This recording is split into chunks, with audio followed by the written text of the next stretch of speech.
the LaunchLeft podcast. I'm Rain Phoenix. Don't forget to rate and subscribe. Follow us on all socials at LaunchLeft. Today's very special guest is Warpaint.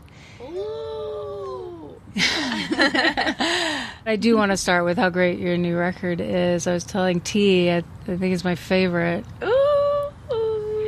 That's good It's news. like a gel that's beyond previous gels, which you guys, I always think of as like the band that gels. So that's a compliment. Cool. That's yeah. awesome. So Gelling, we be gelling. you be gelling, but just the rhythm mixed with the melodies, and then the lyrics on this one is like what struck me.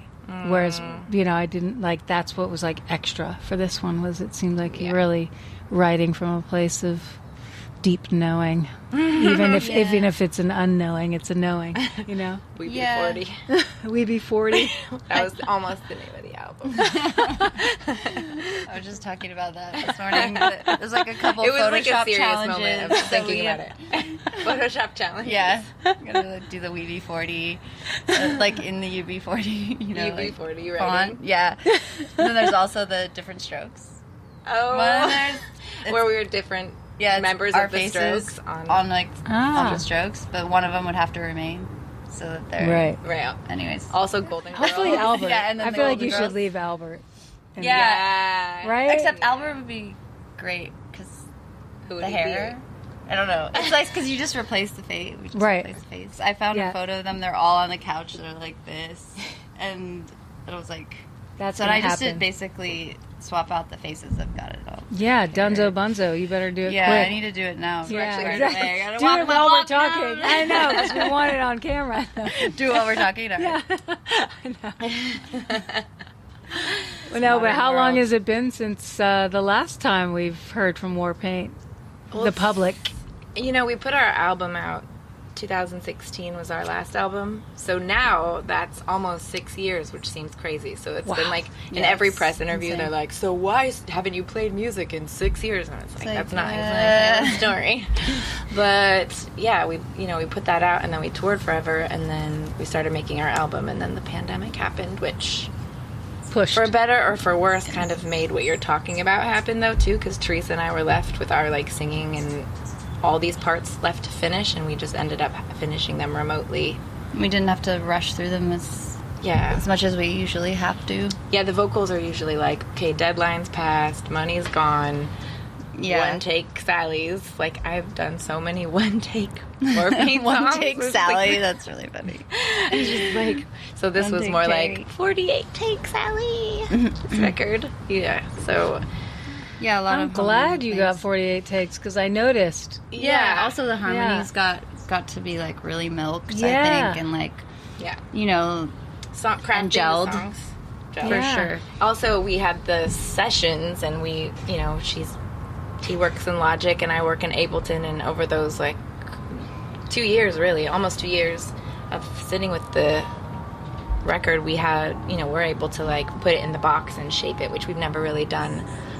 We've started demos that way, and then bring it into the studio and work with somebody. But this was, like, we got to kind of craft it at the end, too, after Stella and Jen recorded basic tracks, or we did some stuff in the studio, then we got to like put it into our own programs and cut it up, chop and screw it. So you were part of the production arm, I would say. Yeah. If you were, yeah. Yeah, I and we love usually it. are on the front end, like more and more every record, and we'll demo things and then we'll build off of demos, and we don't just do that process we did originally, which was like just jamming in a room and then recording. So we usually like have personal production on the front end, but then we go to the studio and then it gets finished that way.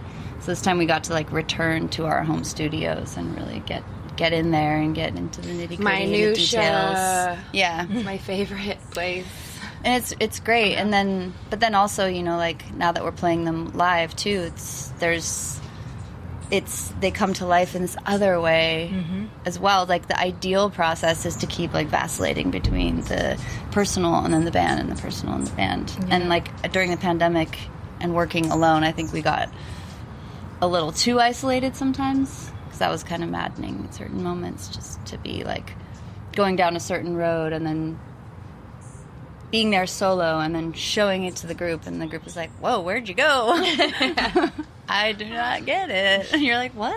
It's great. Yeah, we were really, T and I were really like each other's support system through it because we were going through the same thing separately. So that was nice that we had each other. And actually, I think our friendship like got closer from the process too, because we just like supported each other through the isolation and helped kind of like champion like keeping going when you're like, what is even happening? Like, is there even going to be like a place to put this out? What's happening in the world? Yeah. You know? Yeah. I'm like, should I keep doing this? Yeah. Baby.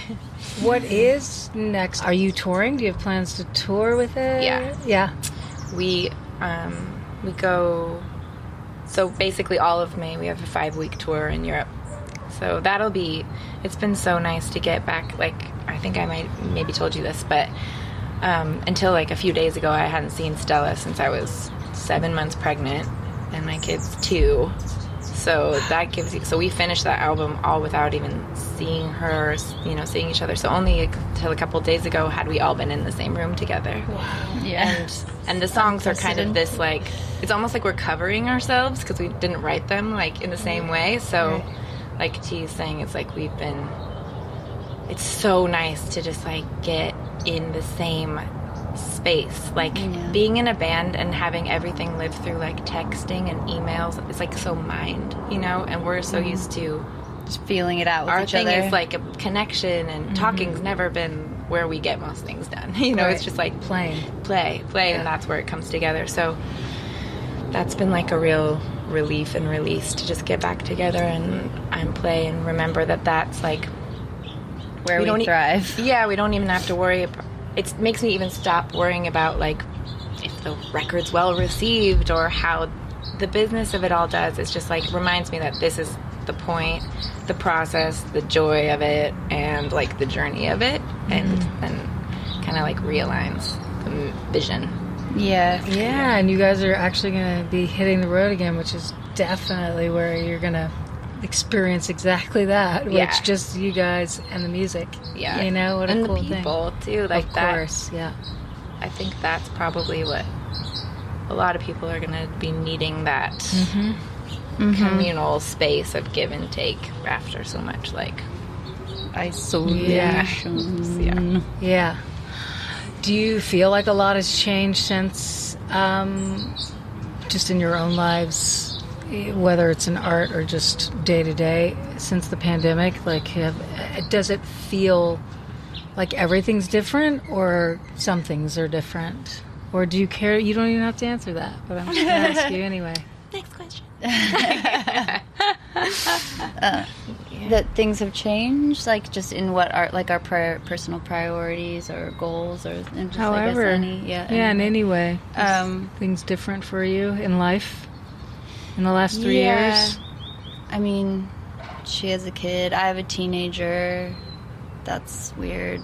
Like, a child becoming an adult and trying to do adult things sometimes, and like just letting go of their childhood and their youth. It's like also realizing so many things that I want for him I'm still working on for myself. Things that I try to guide him with. It's like the exact reflection of things that I actually need as well, which is so great about parenthood in general. I think that's like the case the whole way through, actually. It's funny how you can forget that. You can be like, you need to remember not, like, you're procrastinating right now. Like, you just do your work before you do the thing that's fun. And I'm like, wait, am I doing that, though? I don't know. I don't want to So I'm like, it's like what we were talking about earlier. There's things in life that you kind of set up for yourself in a way to force you to walk the walk. Right. And to, like, evolve, which is great. Yeah. And I think after not playing we were playing for just 10 years straight. We were kind of like on this grind, tour, album, and just never stopping to think. And now after not having it and actually liking not having it and wondering like, what else would I do with my life? Right. There's all kinds of things. It's probably been true for so many people. Just like this actual like pause where you could actually stop and think, like, am I enjoying where I am right now? Yeah. It's a little moment. And then going back into it, obviously we're still in this profession and we're still doing this. We've made another album. And so then just really thinking like, okay, so now we've had this like kind of a restart, a clean slate. It's like, what can we do differently? We've gotten the time to think about that, which is really great. Yeah. And I feel like it's really enriching the process. I still like, I think with our band, one thing that procrastination is actually kind of a thing that's been coming up a lot lately, not being prepared or not setting yourself up to win in a way, to be like, to go through your glass ceiling. And I feel like we're focusing on like a lot on those patterns that we've had in the past, so that we can maybe like this time just really take it to the next level. And just like internally, I don't mean you can't control like how people respond to your album or to but like if internally you're like showing up and you're like, all right, well, what can we do we've never done in our live show or something that would or what can we do that we've never done, like, let's all be on time. Engaging ourselves. Yeah. Let's all actually show up at rehearsal. Yeah. Just things, that like, let's show that we're evolving. It's an exciting time in that way, I think. Yeah. That clean slate thing. That's why like New Year's is so great, or birthdays. You're like, oh, reflect on what you've done, and you're like, okay, now I can change. There's a window of opportunity there. Yeah, I think that probably is hard when you're you're an entity that includes 4 people and you're known as one thing, or like people start to, because people just, our humanity, we can't help but want to lock something down so we understand it and can move on to other things. It's like, Warpaint is this, and then have the audience that perceives you grow along with that, like be open enough to not just be like, Warpaint's this, but go, oh, this is Warpaint in 2022. I think it's easier and it's different, and that's okay. Like, we don't have to lock it down. Yeah. I'm different, they're different. Oh, yeah. Okay. Yeah. Connection there too. Yeah, exactly. I feel like that's like easier nowadays more, that people are less like genre specific with the music that they listen to. Yeah. Like everyone's listening to everything. Like, and so people understand that the bands they love are going to like morph and try things and be different than they were when they started 17 years ago. Also, just I think whatever people make during the pandemic is going to be really, or just the fact that we made a lot of this during this pandemic, or it's actually like half the album's made in this like old world, and then the other half is made in the beginning of this new world that everybody was going through at the exact same time. So I think it's really interesting that like that experience is baked, our personal experiences is like baked into the music of a time where other people were going through whatever they were going through, affected by the same thing happening at the same time everywhere. It's just like, that is, it's a connection. That's something different than ever.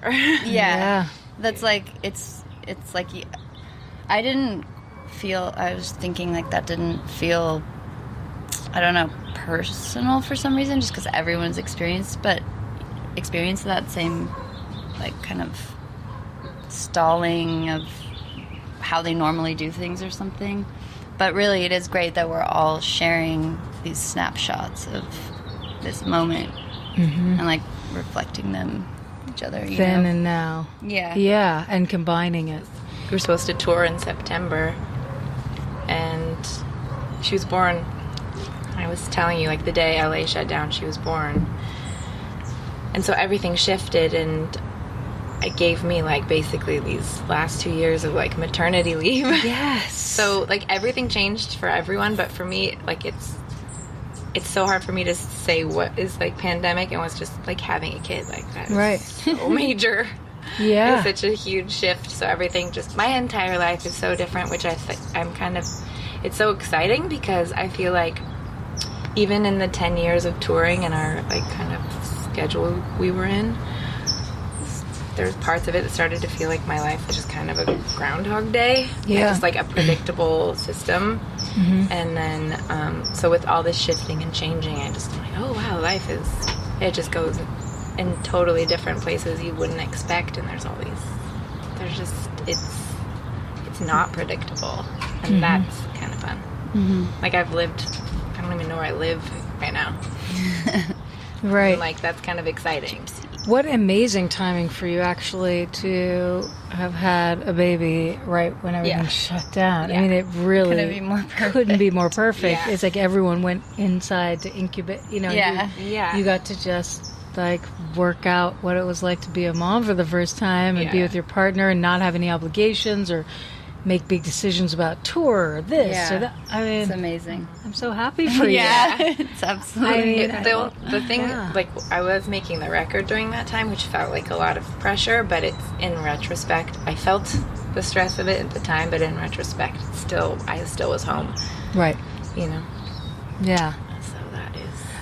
I know. I think it's so interesting when I talk to different artists. Most artists I talk to had a best case scenario experience of a very terrible thing that happened. That's right? amazing. Because they got some insular time. They got to like make a record they'd want to make, or there was. I haven't heard a lot of stories. You know, I guess that's not true for those that were like, I'm touring tomorrow, which included like I'd put out a record and was like gonna go to Europe, and that just all. But I still felt so nourished by the shutdown. Like I was okay with it. Like even with that, I was just like, well, that's what happened, and now there's a reason I'm inside, and it's to explore what that's like for the creative and to talk to people who are, you know what I mean? I just pivoted. I was like, well, what else are we going to do? Like we were about to do this show at a venue and have live performances, all of that.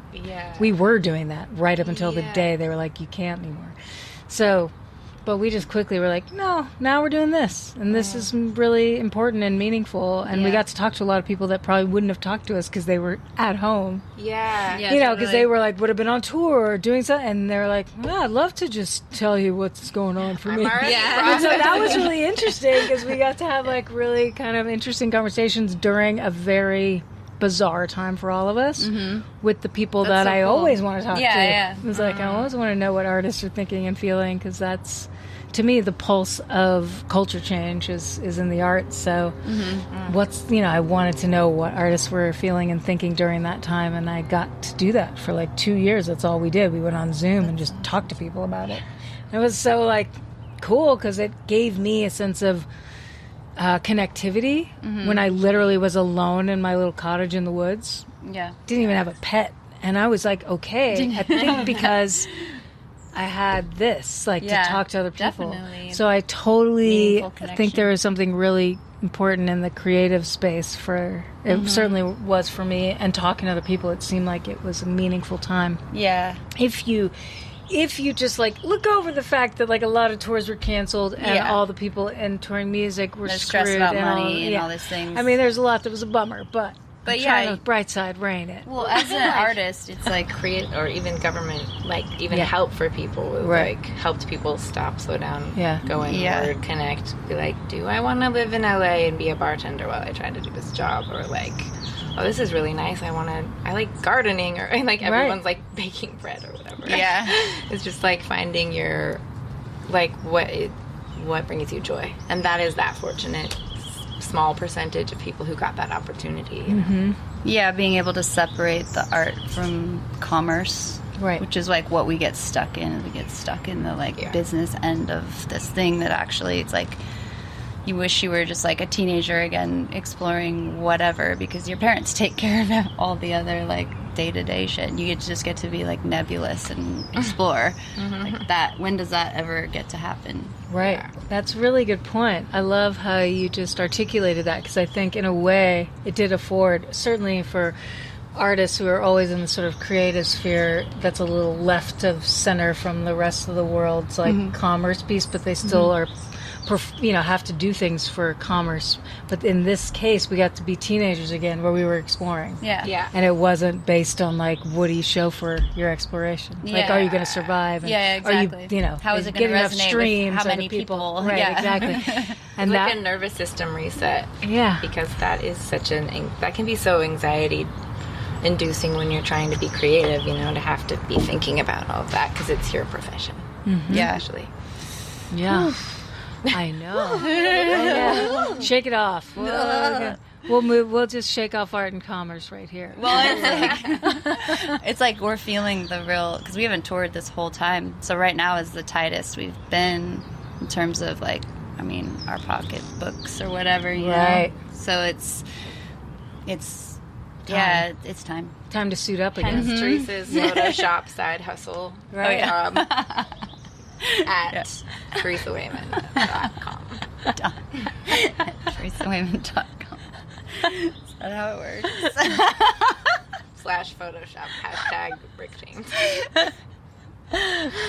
Yeah. Okay. So that's All white and curly. Yeah, 5-week bus tour. Wow. It's gonna be fun. I'm so excited Frances I'm is coming. excited because Auntie and her are like this. So it actually feels like we're gonna get like more help going on the road.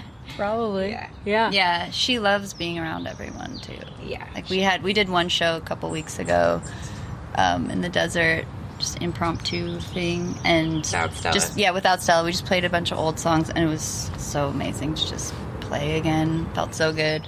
Then she was around, and she was like, "What's going on?" She was like, "What?" in the green room with everyone. Yeah. But then she was like, "I want to go." It was she was like, "You guys came back because she like back to the green room." Yeah. Where we all were. Yeah. She had been like a little bit shy for a while, but she kept telling Em she wanted to go back there. So she Find you guys. Yeah, to find us all. And so she came into the I room. think And it's like she's met Jen and T, and she hadn't met Stella, you know, but she had met them a few times, and like has been getting close to them, and then all of a sudden we're on stage playing music, and she's like, "Mom, T, Jenny, like, what are you guys doing?"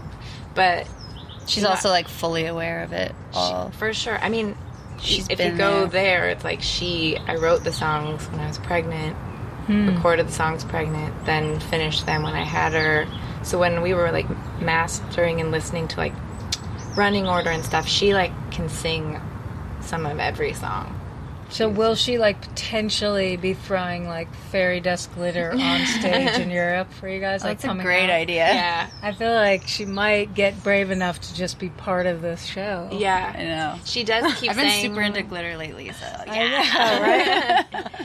That Photoshop glitter. Let's do it. She did say the other day, I was saying, we went and saw the Chili Peppers, and I said, we're going to go see the drums. And somehow she got it in her head that she was going to drum. And so she was like, she called herself Nana. She's like, Nana drum. And I was like, oh, well, Chad drums. But you'll see the drums. And she's like, Nana drum. And then she like, as we were getting closer, she was just like, she could tell that wasn't probably going to happen. She was like having a fit, kind of. This is not what I expected. And then I'll be like, Stella's the drummer. And she's like, Nana drums. So I think that she'll probably get into like playing on the drums at sound checks and like getting to play on the microphone or something. She's like already kind of curious. Yeah. Do you all find that your like European audience is more listener than USA audience, or is it pretty equal? It's like state country specific, I would say, more than the general. Like, you know, when we first were touring, the place that blew my mind the most was Texas, which I did not expect. Yeah, it's true. Or something. It was Wow. just like Houston the immediate connection. In fact, even playing South by Southwest really like got our career going, because it was like such an insanely like palpable response of energy, and then like Enemy magazine was covering it, and then Enemy magazine picked us up and then brought us to the UK, and then Rough Trade. So we had this like convergence of like Rough Trade England, like, you know, legendary label, mixed with this magazine. It kind of all started with this like little fire from just like South by Southwest audiences, us being just a brand new band. But we played like 11 shows in 3 days. Oh, wow. Oh god, that was insane. Wow. That's amazing though that we got offered 11 shows. Like, Yeah. we've always been so lucky and just like Yeah. really blessed. I remember one of the first times I heard about you guys, I think it was Flea, who was like, you should come check out this band Warpaint. They got a new drummer that I helped pick out or something. Yeah. No, Yeah, she had played And I with just him. moved to LA. It was 2010, I think. And you Yeah, guys were playing yeah, exactly. Echoplex. Yeah, no way. And I was like, okay, I'll check it out. And it was when Stella was like the first show, I think. That was, Stella. yeah, because Wow. it was opening. And for I went Vic with Flip. Chestnut. Like, That's I, right. oh yeah, and I knew Vic really well, so maybe that's also part of why I was like. that was our second show. That may have been Stella. why The I first was one was also- in San Francisco, like with them the night before. Whoa. We jammed for 15 minutes, no joke or something. No, was it that? No, it was like the same venue that we played with Vic. Maybe it was just our headlining show though later. I think you guys have But a we- Vic connection. Yeah. He's like one of my faves. He sang a duet with me on one of my records, and like we've always been. Yeah, that was. That was devastating when he had to leave this place. Yeah. But I don't remember that part, which is crazy because I'm sure that that had something to do with it too. Yeah. But I do remember Flea being like, "You gotta come check out this band. Yeah. Hey, drummer." You know, like a few That's a words that really were good- key. And yeah. I was like, "Okay, I'm coming." And that was really early days for me in LA, and part of actually what synthesized coming, and because I was from New York at the time and staying here, was seeing like how cool the music scene was, and that there were like women and they Yeah. were collaborating, and there was this sense of caring about each other and not just like cutthroat New York cab, get out of my way, step on each other thing. And I or was the like, kind of West Hollywood, LA vibe. Like there's like yeah, a thing going exactly. on. It was Right. so different. It was like East Side, and I Yeah. think Manimal signed the record I was Oh, doing, yeah. which you all had done your first EP with Manimal, so it was like maybe that was also part of what I was like, oh, okay, this is the same world-ish.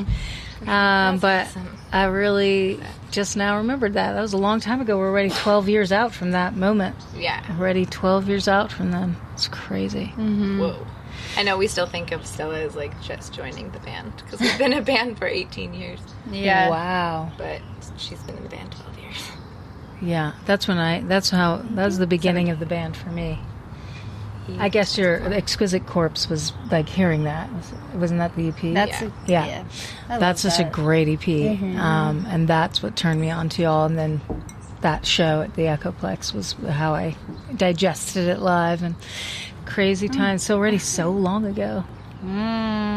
Yeah. Well, is there anything you want to share more about the new record? Or I'm certainly going to ask you how we can find you places, like your digital footprint. I don't want to share how we can find you on all the socials and stuff. But if there's anything else that we have We'll be interest, playing U.S. shows it hasn't been announced yet, but we'll be doing U.S. shows in July and August. I think East Coast is like second half of July, West Coast is second half of August. Yeah, actually, I think some of that has been announced because that Ford Theater thing John came Anson through. Ford, we're playing Yeah. John Anson Ford. That's so I can tell you. I what, love that August, venue. Amazing. August that's 19th. So cool. Yeah, that's gonna be so love cool. that venue. Yeah. And you guys are headlining that show. Yeah. This is our It's gonna be first fun.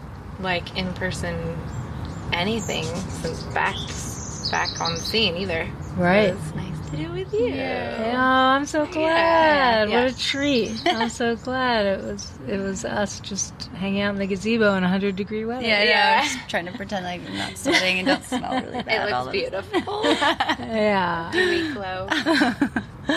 For this, it's been so nice just to have a conversation and not feel like I'm asking all the even though I love asking the same questions. Usually my same questions are, how did music find you? That's a question I always ask.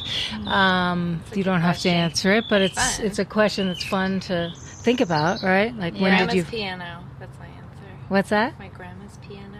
Your grandma's piano? That's a Yeah. great answer. Which is in our downtown rehearsal space. Ah, now, that's yeah. even cooler. Boredom and grandma's piano. Like grandma's house. Those were the days. Yeah, just every every summer. summer. Grandma's house, like going swimming, which was awesome. But being like at that time an only child, so just like banging on this piano until I started being able to just like make little things up, and she just being really patient with that. What about you, T? I think it was just my dad, they both played guitar and they would sing like folk songs to us when we were younger and like at nighttime going to bed and things like that. But then just like that they had a record collection and listened to music just made that really natural for me as well. And And then also through piano being like my first instrument. My mom taught me how to read music, so I would just like learn how to play certain songs that I liked. I never really stuck with lessons or anything. I would learn for a little while, and then I would just like kind of fall off it, and then I'd get back on. But I love that I can still read music, even if it's somewhat slow. I can still do that. Like I can learn something. I like knowing that language. Mm-hmm.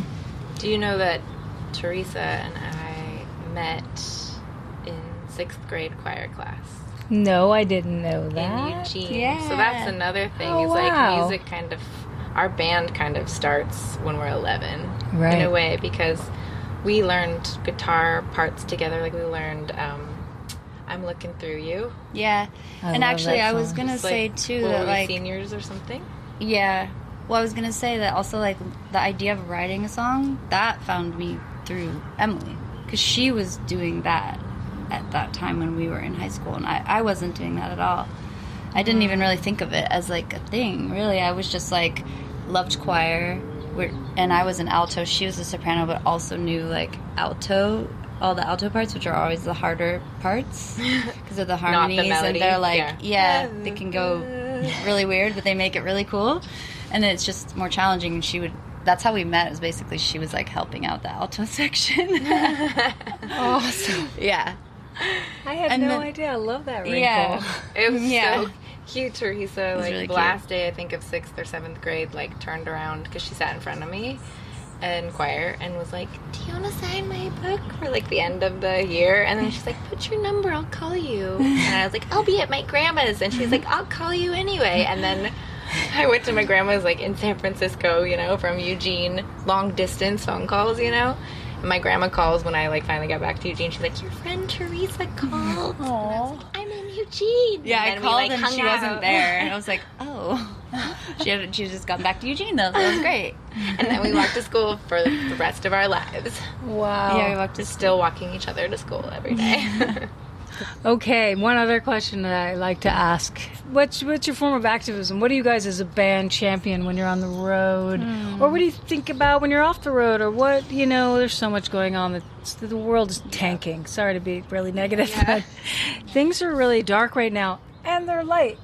But in the darkness, is there a light that you like to shine on things while you guys are doing your thing? I think you just kind of nailed it, actually, which is like that mental space where you can stay a believer in life when things seem to be like impounding. Like, how do you continue on like truly with like a full open heart, which also in this day and age with things becoming harder and harder to stomach, and it's easier and easier to close off. And like, because the more open you are, like the more emotional, the more you feel it all, which is like sometimes I know it's just very overwhelming. You know, it's overwhelming. That's why we have so much death in our community, because of these people who are just deep feelers, you know, and how we all deal with and disconnect because of it. So it's like, I feel like there's a form of activism in trying to like live that open space, try to like calm and relax and release, to stay present and to be able to, it's like it has to be witnessed and it has to be felt to be transformed, even though it's painful. You know, That's beautiful. Yeah. I love that answer. I do. I love that. Thank you. And then the environment is really that one hurts. Yeah. Because it's like we can't, all the problems, all the issues, all the stuff all happen on this ecosystem and this planet. Yeah. That stuff, for sure. Yeah. That hurts. Well, I think we've reached the end of this beautiful Let's get in the pool. ride. Yeah. Thanks for being on the show.